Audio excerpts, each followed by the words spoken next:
સૂત્રાપાડાના ધામળેજના ગ્રામજનોએ કર્યો ચક્કાજામ। પીવાના પાણી મુદ્દે ગ્રામજનોએ વ્યક્ત કર્યો આક્રોશ।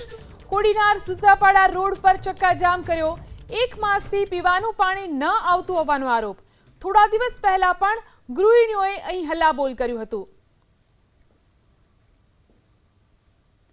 તો સૂત્રાપાડાના ધામળેજ ગામના દ્રશ્યો છે। ગ્રામજનોએ આ રીતે ચક્કાજામ કર્યો। પીવાના પાણી મુદ્દે ગ્રામજનોએ પોતાનો આક્રોશ વ્યક્ત કર્યો।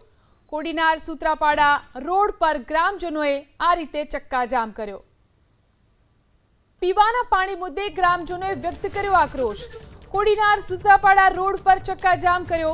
1 માસથી પીવાનું પાણી ન આવતું હોવાનો આરોપ। થોડા દિવસ પહેલા પણ ગૃહિણીઓએ અહીં હલ્લાબોલ કર્યું હતું। તો સૂત્રાપાડાના ધામળેજ ગામના દ્રશ્યો છે। ગ્રામજનોએ આ રીતે ચક્કાજામ કર્યો। પીવાના પાણી મુદ્દે ગ્રામજનોએ પોતાનો આક્રોશ વ્યક્ત કર્યો। કોડીનાર સૂત્રાપાડા રોડ પર ગ્રામજનોએ આ રીતે ચક્કાજામ કર્યો।